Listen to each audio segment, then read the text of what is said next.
Foi. Bom dia, ouvintes da Rádio da Mata FM. Estamos de volta com a Semana do Brasil, conversando com a Aurélio Schomer. Importantes informações, notícias, discussão, muito que aconteceu durante o nosso país, ou melhor, em nosso país durante a semana. Aurélio Schomer, muito bom dia, obrigado pela participação. Nós temos aqui uma agenda cheia de muitos acontecimentos dentro do país, né? Bom dia, Jacaúna. Bom dia, ouvintes da Mata FM. Bom dia, meus queridos amigos de Pernambuco. Essa terra que me é tão cara, tão querida. Veja, a gente tem ontem, né, na sexta-feira, aí, né, essa polêmica do voto do Cássio, do novo ministro do STF, a favor de Lula num caso menor lá, uma questão do depoimento do Palocci e tal. Ele votou a favor de Lula, né? E aí tá todo esse debate aí. Eu não quero entrar muito nessa polêmica, acho que já disse aqui na época que eu não acho que não quero fazer juízo sobre a escolha, é muito cedo para isso, né?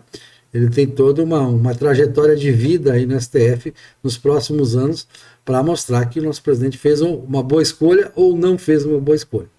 A briga maior no STF, já que estamos falando do tribunal, ainda tivemos aqui, a gente falou no sábado passado,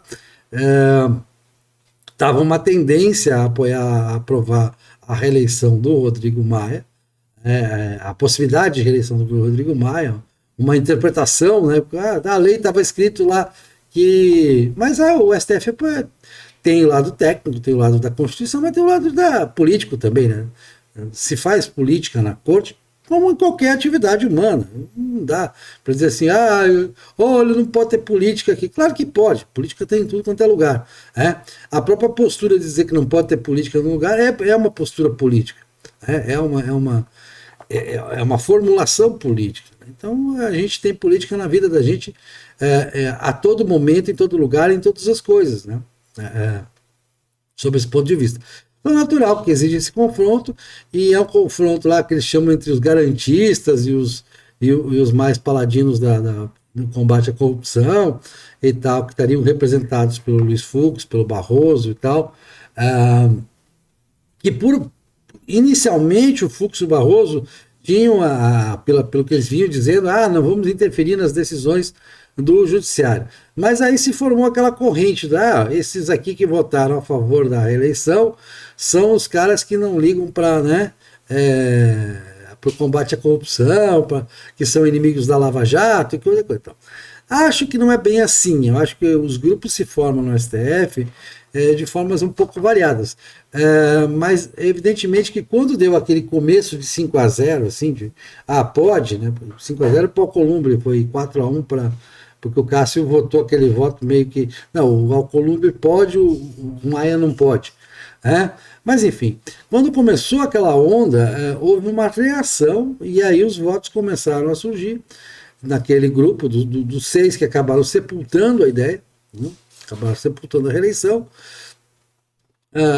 como uma reação. Olha, vamos nos reagir, porque os caras estão fazendo favor para os amigos, né? Estão decidindo, porque decisão judicial é aquela coisa. O direito é meio sofismático, né? O direito é um pouco. Argumento tem para tudo. Por isso que sempre tem o advogado de acusação e sempre tem o advogado de defesa. Dificilmente eles concordam. Há questões em que eles concordam, mas é bastante difícil que eles concordem. Sempre tem, nas causas, sempre tem um lado e o outro lado. Então, você cria argumentos para todos os lados, né? Inclusive aquele argumento criativo do Gilmar, que diz, está escrito, mas não quis dizer isso e tal, né? Mas vamos levando. Para fim, que não passou, o Rodrigo Maia não pode. Vamos falar logo ainda vamos falar, quero ver se a gente fala hoje da eleição da Câmara, mas antes disso, uma coisa que o povo está esperando muito, né, Jacaúna, que é quando é que chega a vacina para a Covid, para acabar de vez com essa polêmica, né? O Reino Unido essa semana começou a vacinar, Estados Unidos e Canadá começam na segunda-feira, aí na segunda, terça-feira já começam a aplicar a vacina. Teve problemas de reação, até de choque anafilático com a vacina da Pfizer, né? Mas que são problemas previsíveis. O problema é que isso tem publicidade, então você tem as outras vacinas. Eventualmente há pessoas que têm reações adversas, como têm reações adversas a quaisquer medicamentos. né?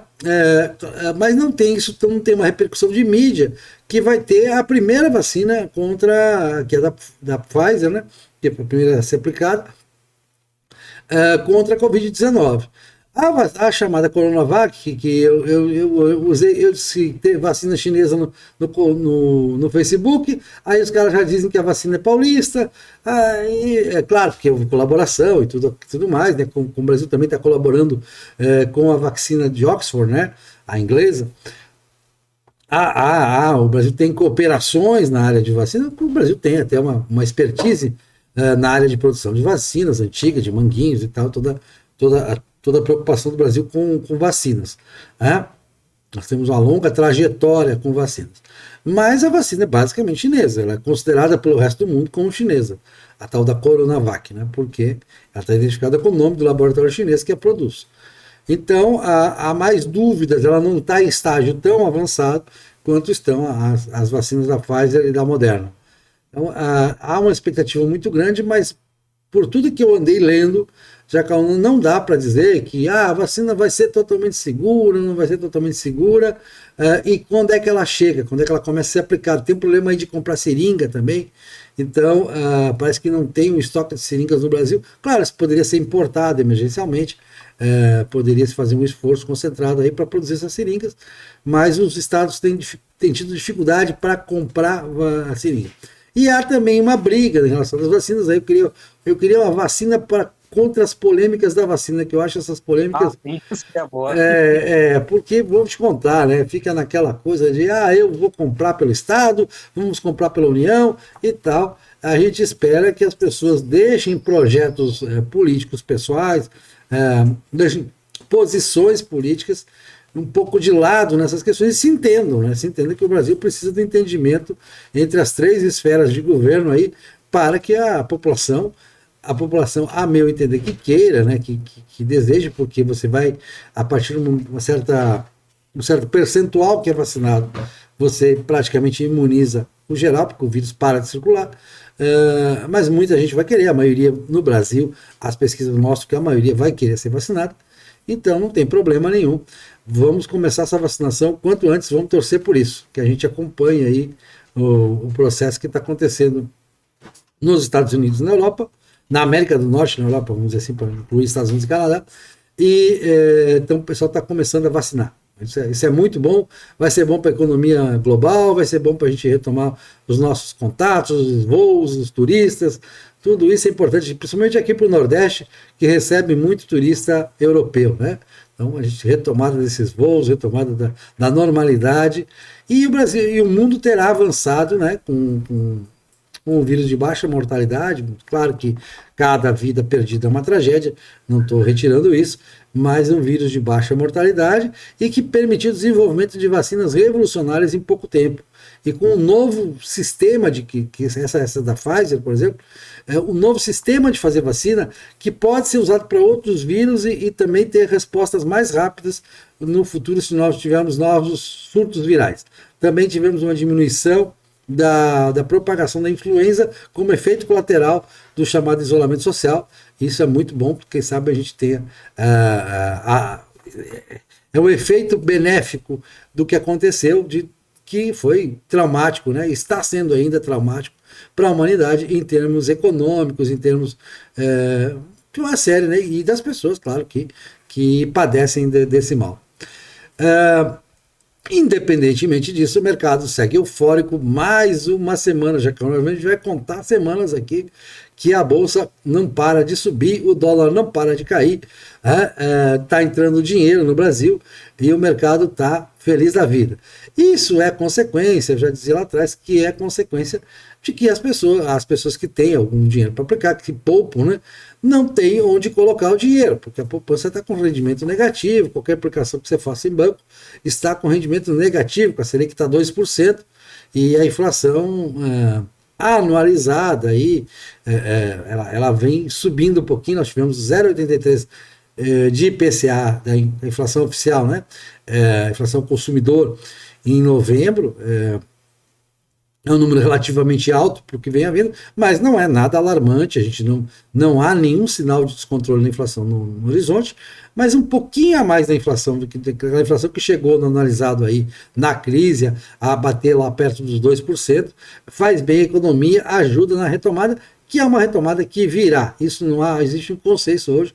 2021 você pode preparar aí, porque você que está desempregado pode procurar emprego, que nós teremos uma retomada, vai acontecer, pode acreditar que vai acontecer. Enquanto isso, 2021 também espera, né, a eleição da Câmara. Vamos voltar para o tema da eleição da Câmara, que é essa briga que hoje está polarizada entre o grupo de Rodrigo Maia, já que Rodrigo Maia não pode ser candidato à eleição. Ele tem vários nomes que estão gravitando em torno dele para receber o apoio dele, o apoio do Democratas, é um bloco, né? Ele tem em torno de 170 deputados o bloco, mas esse bloco conta a totalidade do PSL e a totalidade do PSL não vem para esse bloco, contra o bloco de Arthur Lira, que já teria também em torno de 170 deputados. E aí tem claro, tem muita maledicência, tem muita. O Arthur Lira vai revogar a lei da ficha limpa. O presidente da Câmara não tem esse poder, teria que botar uma votação aí. A Câmara ia enfrentar majoritariamente a posição do povo brasileiro contra a revogação da lei da ficha limpa, né? Que aí sim seria um benefício, ao contrário do voto do Cássio lá, que não tem muita importância nos processos do Lula, seria um benefício direto a Lula. Lula, sem a lei da ficha limpa, poderia concorrer em 2022 de cara para o vento, sem sofrer nenhum obstáculo. Mas não acredito nisso. Só acredito vendo, digamos assim. Não é que eu não acredite. Tudo é possível no Congresso Nacional. Mas isso passar pela Câmara do Senado na atual composição, acho difícil. Acho improvável.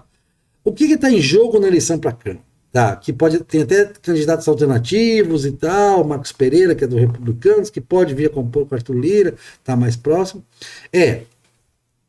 Existe um grupo hoje em torno do DEM, do Rodrigo Maia, de alguns nomes que são tidos como de centro, como o Sérgio Moro, como o Eduardo Paes, que agora foi eleito prefeito do Rio de Novo novamente, em torno do Luciano Huck, que seria visto como candidato de centro, ou até uma possível aliança, já se fala em uma aliança até com o Ciro Gomes, não sei se Ciro Gomes para vice, porque eu acho que o centro não acha palatável ele para majoritária, mas há a possibilidade de construir um nome de centro para 2022, apostando num desgaste do governo. Aí seria para boicotar o governo mesmo, seria para fazer uma Câmara que não pautaria as matérias de interesse do governo, que poderia revogar decretos do presidente.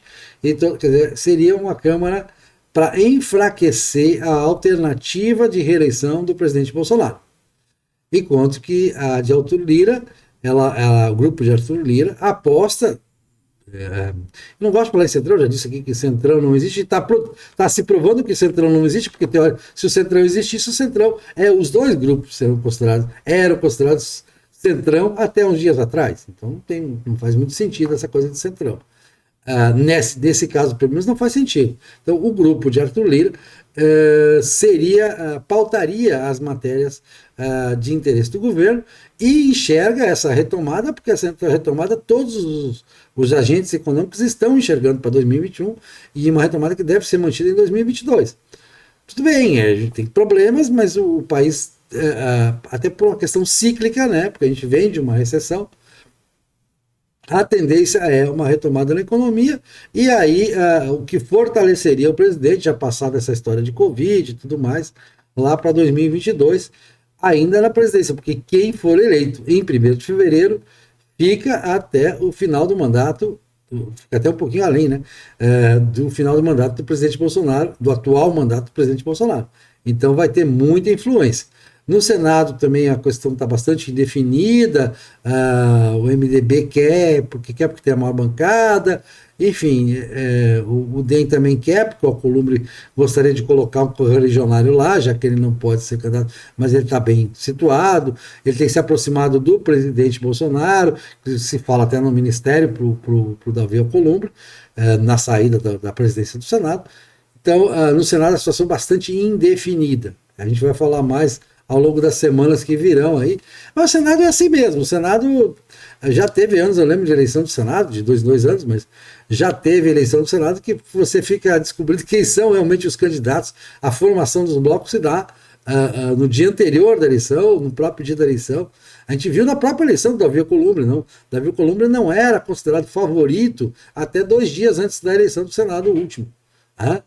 Se falava em vários nomes. Simone Tebet, que inclusive está se colocando aí, está fazendo campanha para voltar a ser candidata, porque aquela vez ela acabou sendo limada dentro do partido, que escolheu o Renan, né? O Renan parece que dessa vez não é candidato. Parece que não tem esse aqui. Seria até um nome de apoio ao presidente agora, que ele está bastante unido, né? O Renan Calheiros era aquele cara que ele era Lula desde pequenininho. Há 2 anos, agora ele é Bolsonaro. Mas, poxa, quem tem um filho governador, a gente entende, faz parte da vida, né? Então a gente entende isso. Agora, então tem muita importância a eleição da Câmara, sim, vai ser o fato, por isso que ele vai ser o fato comentado dos próximos 2 meses aí, quase 2 meses, né? Nós estamos no dia 12 hoje, né?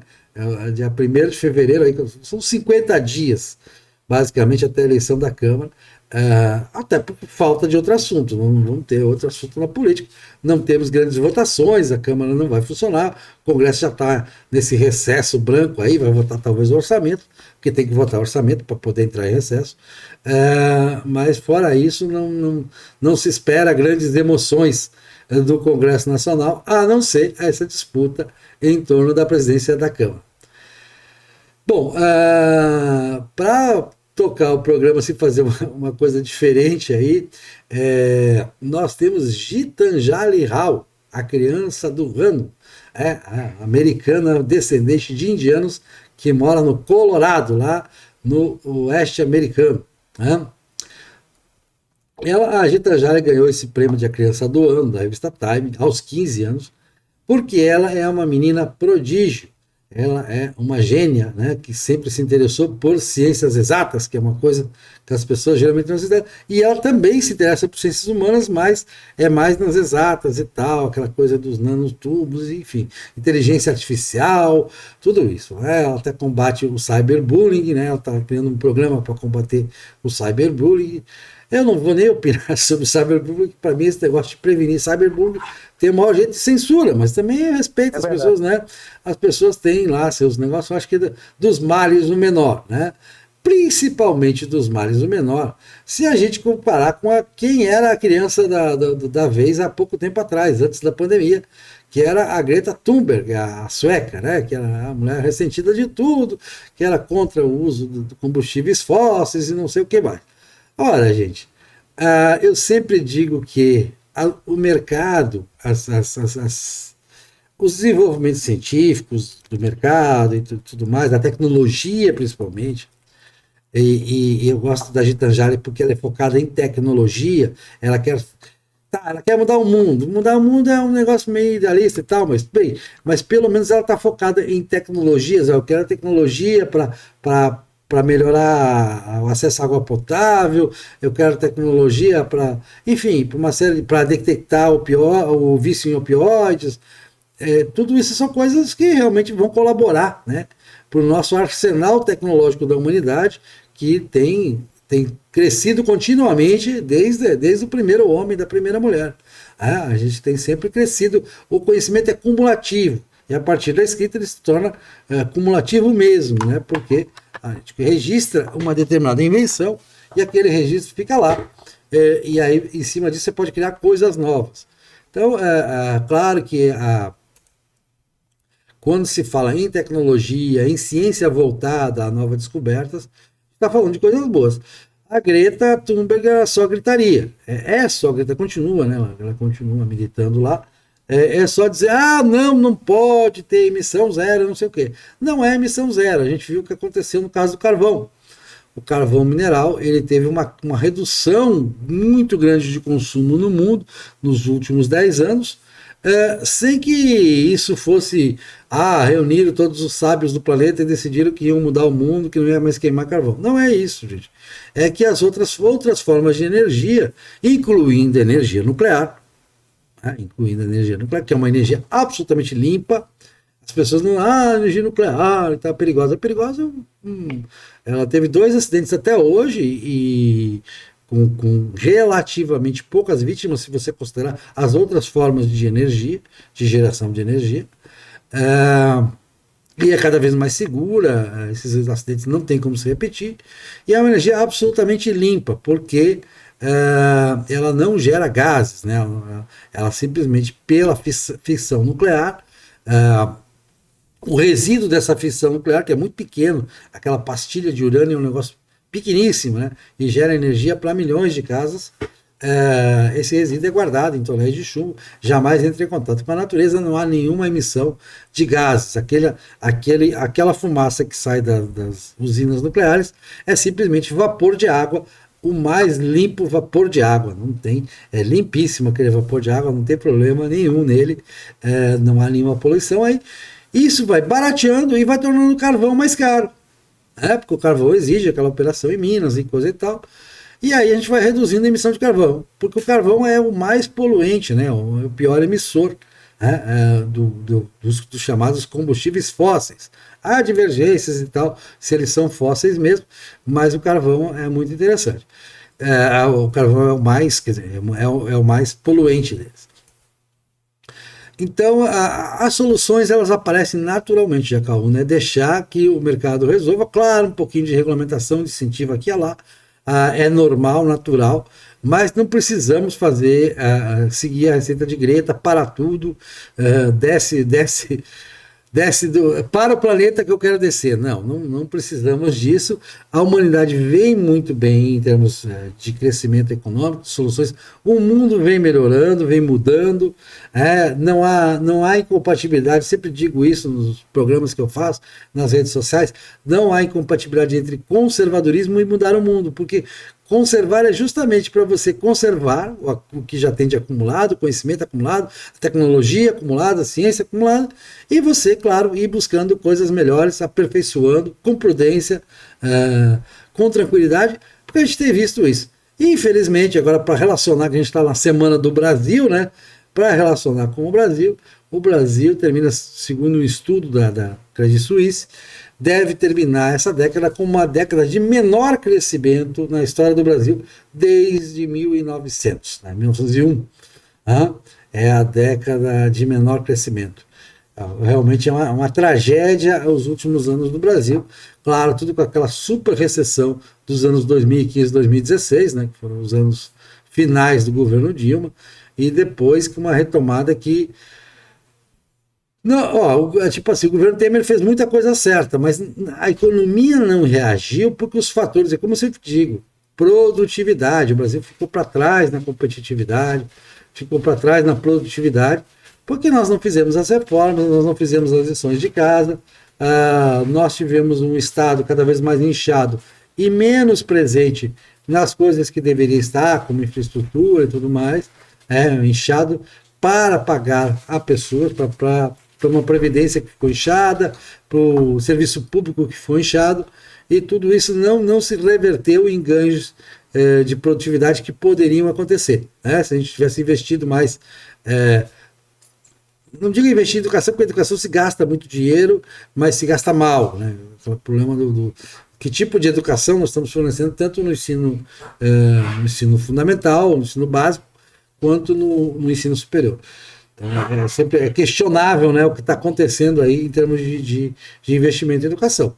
Mas investir em estradas, em infraestrutura, nós temos deixado, claro, tem recuperado, o ministro Tarcísio está de parabéns, está sendo elogiado por muita gente, justamente porque